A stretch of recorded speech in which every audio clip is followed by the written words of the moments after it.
శ్రీ గురుభ్యో నమః. శ్రీమాత్రే నమః. మా భక్తి టీవీని ప్రోత్సహిస్తున్నటువంటి మా ప్రేక్షకులందరికీ ధన్యవాదాలు తెలియజేస్తూ, రవిచంద్రులు వారికి ఎక్కడా కూడా వక్రత లేదు. రాహుకేతువులు వారిద్దరూ వారి నడకే వక్రించిన నడక. అంటే రాశి చక్రంలో దీన్ని క్లాక్ వైజ్ అని అంటాము.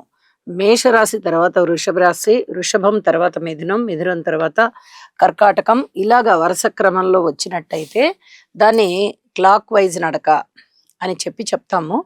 అన్ని గ్రహాలు ఇలా నడుస్తాయి, ఈ విధంగా ఇప్పుడు చెప్పుకున్న విధంగా నడుస్తాయి. కానీ రాహుకేతువులు మటుకు వెనక్కి నడుస్తారు. మేషం తర్వాత మీనంలోకి వెళ్తారు, మీనం తర్వాత కుంభంలోకి వెళ్తారు, కుంభం తర్వాత మకరంలోకి వస్తారు. ఇట్లా వెనక నడక అన్నమాట. రాహుకేతువులకి వక్రత లేదు. ప్రకృతి ఎప్పుడూ కూడా వెనక్కి వెళ్ళడం అనేది ఉండదు. అలాగే సూర్య చంద్రులకి వక్రత లేదు.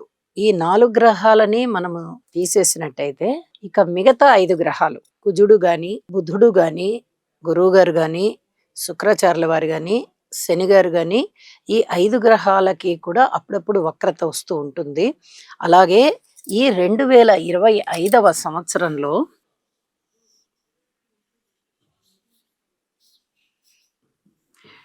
ఈ 2025 విశ్వావసు నామ సంవత్సరంలో గురువు గారికి వక్రత ఏర్పడింది. ఎప్పుడు ఏర్పడింది? వారు ఇప్పటి వరకు కూడా మిథున రాశిలో సంచరిస్తూ ఉన్నారు. వారి యొక్క అతిచారము చేత, అంటే గబగబా నడక చేత అక్టోబర్ 18వ తేదీన కర్కాటక రాశిలోకి వచ్చారు. ఈ కర్కాటక రాశిలో ఉంటూ ఆయన నవంబర్ 11వ తేదీన, అంటే ఇంచుమించుగా 23 రోజులకి మళ్ళీ తిరిగి వక్రించారు. ఈ కర్కాటక రాశిలోకి వచ్చిన 0 డిగ్రీల 56 నిమిషాలకే, ఇంకా 1 డిగ్రీ కూడా పూర్తి కాకుండానే తొందరకు వచ్చారనమాట. అతిచారం అని అంటాం. ఆ అతిచారంతో కర్కాటక రాశిలోకి వచ్చినటువంటి గురువు గారు 0 డిగ్రీల 56 నిమిషాల దగ్గర, ఇది పునర్వసు నక్షత్రం 4వ పాదం అవుతోంది. ఈ పాదము దగ్గర మళ్ళీ తిరిగి వక్రగమనం చెందారు. మళ్ళీ తిరిగి వక్రించారు అనమాట. వక్రించిన వారు ఇక మళ్ళీ మిథున రాశిలోకి వెళ్ళాలి కదా. 0 డిగ్రీల 56 నిమిషాలు, 0 డిగ్రీల 39 నిమిషాలు, 0 డిగ్రీల 27 నిమిషాలు, ఇలాగ వెనక్కి వెళ్ళి వెళ్ళి వెళ్ళి వెళ్ళి మళ్ళీ పునర్వసు నక్షత్రం 3వ పాదం అయినటువంటి మిథున రాశిలోని పునర్వసు నక్షత్రంలోకి తిరిగి మళ్ళీ వక్రీకరించింది. ఎప్పుడంటే డిసెంబర్ 5న మిథున రాశిలోకి వెళ్ళిపోయారు. పూర్తిగా కర్కాటక రాశిలో 0 డిగ్రీలోకి వచ్చినప్పుడు మళ్ళీ వెనక్కి వెళ్ళిపోయారు అనమాట. ఈ విధంగా ఒక అదృష్టవంతమైన కాలం అని చెప్పచ్చు. ఒక శుభగ్రహము తన అతిచారము చేత చక్కగా ఒక రాశిలో ఈ అక్టోబర్ 18 దగ్గర నుంచి డిసెంబర్ 5 వరకు అనుకుంటే, అక్టోబర్లో 13 రోజులు అనుకుందాం, అలాగే నవంబర్ 30 రోజులు, డిసెంబర్లో ఒక 5 రోజులు,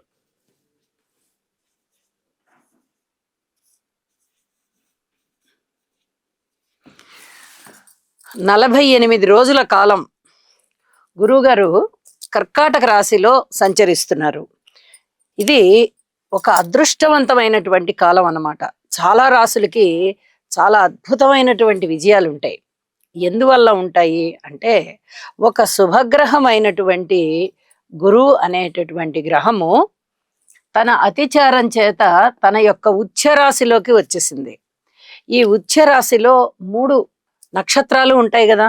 పునర్వసు 4వ పాదం ఉంటుంది, పుష్యమి 1, 2, 3 పాదాలు ఉంటాయి,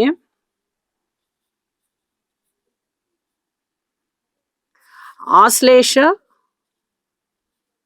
1, 2, 3, 4 పాదాలు ఉంటాయి. వెరసి 9 పాదాలు ఉంటాయి. మరి ఈ 9 పాదాల వారికి కూడా అత్యద్భుతమైన కాలమే అవడానికి పునర్వసు నక్షత్రం 4వ పాదంలో మాత్రమే గురువుగారు ఉంటారు. ఇక్కడ చూడండి, పుష్యమి నక్షత్రం 1, 2, 3, 4 పాదాలు గురువు గారి యొక్క సంచారం లేదు. ఓన్లీ 0 డిగ్రీల దగ్గరే ఉండిపోయారు ఆయన. ఇంకా పూర్తిగా 1లోకి కూడా ఆయన రాలా. అయితే ఈ రాశి కర్కాటక రాశి ఉచ్చ రాశి గురువు గారికి. మొదటి 5 డిగ్రీలలోనూ చాలా ఉచ్చ పొంది ఉంటారు. అద్భుతమైనటువంటి విజయాలు ఇస్తారు. ఇలా ఎవరెవరికి ఇంకా ఏమేమి ఇస్తారు? అసలు కర్కాటక రాశి వారికి ఆ ఉచ్చలోకి వెళ్తున్నారు. ఆ స్పెషాలిటీ ఏంటి? విశిష్టత ఏదో ఉంటుంది కదా! ఉచ్చ రాశిలో పైగా స్వనక్షత్రంలో ఉంటున్నప్పుడు చాలా అద్భుతమైన విజయాలుంటాయి. ఈ విజయాలు ఏమిటి? ఇంకా మిగతా రాసుల వారందరికీ ఎటువంటి ఫలితాలు వస్తాయి అనేది ఇప్పుడు చెప్పుకుందాము.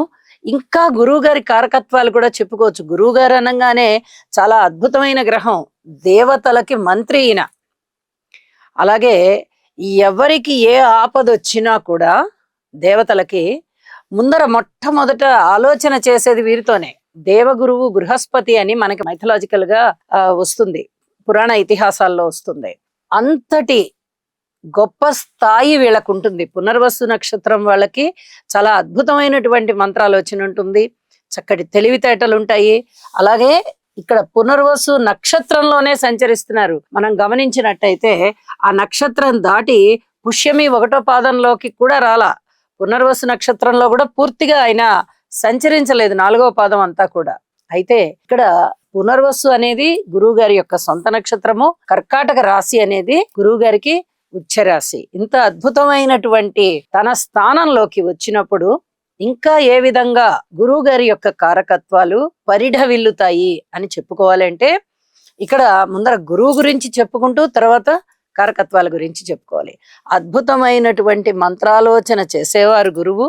అతి చాకచక్యము, నిపుణత, అలాగే ఒక శుభప్రదమైనటువంటి గ్రహము, చూడంగానే చేతులెత్తి నమస్కారం చేసేటటువంటి వ్యక్తిత్వం ఉంటుంది.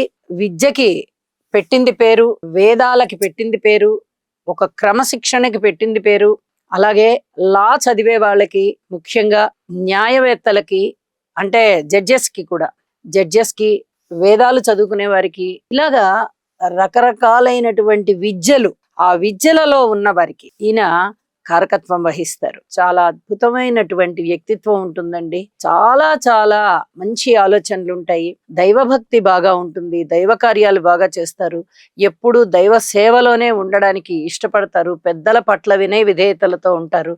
ఇవన్నీ కూడా చాలా అద్భుతమైనటువంటి లక్షణాలు, గురువుగారి లక్షణాలు. కాబట్టి ఇంకా గురువుగారి గురించి ఒక్క అక్షరం కూడా ఎక్కడ వ్యతిరేకత ఉండదు. అలాగే తన ఉచ్చ స్థానంలో ఉన్నప్పుడు ధనము బాగా తెచ్చిస్తారు. వృత్తి, ఉద్యోగ, వ్యాపార వ్యవహారాలలో చాలా చక్కటి ఆదాయాన్ని పెంచుతారు. అలాగే తను ఉన్న స్థితి నుంచి పై స్థితికి వెళ్ళేటట్టుగా, పై స్థాయికి వెళ్ళేటట్టుగా, పెద్ద చదువులు చదువుకునేటట్టుగా, పెద్ద పెద్ద రాజభోగాలు అనుభవించేటట్టుగా, పెద్ద పెద్ద ప్రొఫెషన్స్ లో ఉన్న వారితో చక్కటి స్నేహం ఏర్పడేటట్టుగా, అలాగే సన్మాన సత్కారాలు ఏర్పడేటట్టుగా, దూర ప్రాంతాలు తిరిగి వచ్చేటట్టుగా, తీర్థయాత్రలు ఎక్కువ చేసేటట్టుగా, ఇలా ఎన్ని రకాలైనటువంటి అభివృద్ధిని ఇవ్వాలో అన్ని రకాల అభివృద్ధిని ఇస్తారు. విద్య, ఉద్యోగము, వ్యాపారము, వివాహము, చక్కటి ఆరోగ్యము, అలాగే ఉన్నత స్థితి, ధన ఆదాయం పెరగడం, 2-3 రకాల ఆదాయాలు ఏర్పడడం, సన్మాన సత్కారాలు అందుకోవడము, అద్భుతమైనటువంటి గౌరవ ప్రతిష్టలు, మాట పరపతి ఇత్యాదివన్నీ కూడా గురువుగారి యొక్క కారకత్వాలే.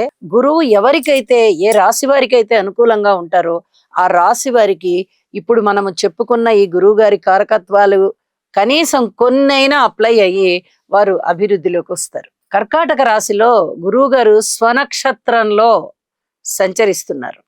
గురువుగారి నక్షత్రాలు ఏమేమిటి అంటే పునర్వసు, విశాఖ, పూర్వభాద్ర. ఈ 3 నక్షత్రాలు గురువుగారి నక్షత్రాలు. ఈ 3 నక్షత్రాలకి ప్రతినిధి గురువుగారే. కాబట్టి గురువుకి సంబంధించినటువంటి అద్భుత విషయాలన్నీ కూడా ఈ నక్షత్రాలలో సంచరిస్తూ ఉన్నప్పుడు చాలా చాలా బాగుంటాయి. అలాగే ఇప్పుడు ఇక్కడ గురువు గురించి చెప్పుకుంటున్నాం మనము. కర్కాటక రాశికి అధిపతి చంద్రుడు అవుతూ ఉండగా, చంద్రుడు గురువు గారికి మిత్రుడవుతూ ఉన్నారు. అంటే మిత్రుడి యొక్క క్షేత్రంలో గురువు గారి ఉచ్చ పొందేటటువంటి స్థానము కర్కాటక రాశి. కాబట్టి కర్కాటక రాశిలో తన సొంత నక్షత్రమైనటువంటి పునర్వసు నక్షత్రంలో ఈయన ఉచ్చ పొంది 48 రోజుల పాటు ఉంటున్నారంటే కర్కాటక రాశి వారికి దివ్యమైనటువంటి రోజులు. జీవితంలో వీరికి ఒక టర్నింగ్ పాయింట్ వస్తుంది. అంటే జీవితం ఒక మలుపు తిరుగుతుంది. ఇప్పటి వరకు వాళ్ళు అభివృద్ధి పథంలో ఉండని, ఎక్కడ వేసిన గొంగళి అక్కడే ఉండని, లేదా కష్టానికి తగినటువంటి ఫలితము రాకుండా బాధపడుతూ ఉండని, నామమాత్రంగా కష్టానికి తగిన ఫలితం ఉండని, వీరు కోరుకున్న విధంగా కష్టానికి ఫలితం ఉండకపోని, ఏ విధంగా అయినా జరగనివ్వండి, ఇప్పుడు అంతకంత ఒక 2-3 ఇంతలు ఎక్కువ వచ్చేస్తుంది. అంత అద్భుతమైనటువంటి తృప్తి కలిగేటటువంటి కాలము, వైభోగం కలిగేటటువంటి కాలము, సంపదలు కలిగేటటువంటి కాలము, మంచి స్వగృహం ఏర్పడేటటువంటి కాలము, ఇంకా ఆ అద్భుతమైనటువంటి ఆదాయం ఏర్పడేటటువంటి కాలము, మాట పరపతి పెరిగేటటువంటి కాలము. కర్కాటక రాశి వారికి తిరుగులేని విధంగా ఉంటుంది. కర్కాటక రాశిలో ఉన్నటువంటి మిగతా 2 నక్షత్రాల వారికి కూడా బాగుంటుంది.